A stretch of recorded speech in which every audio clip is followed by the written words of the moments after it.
Hey guys, and welcome back to this channel. In this video I'll be showing you guys what you can basically do if you can't export your videos on CapCut.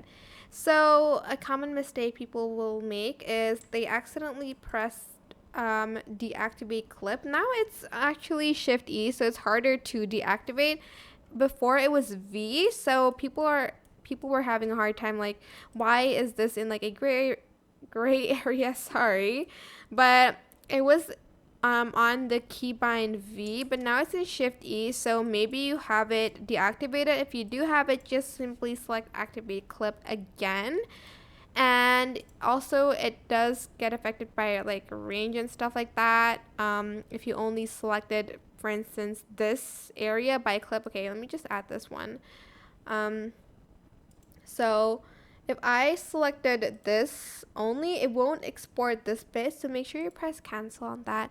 And then you can also go to menu and go to settings and go to performance and make sure you have these unticked like me, because it does affect exporting issues. So make sure you do that first and press save. Again, untick it, don't tick it, press save, sorry, and check it. And yeah, those are probably the only thing that I can basically help you out with. But I hope this tutorial was helpful for you guys. Don't forget to like, comment, share, and also subscribe to this channel if you haven't done that already. If you have any questions, just leave it in the comment section down below and I'll try my best to answer them all for you guys. And if you found this video helpful, please click the thanks button above the description box down below. Thank you so much for watching. Bye!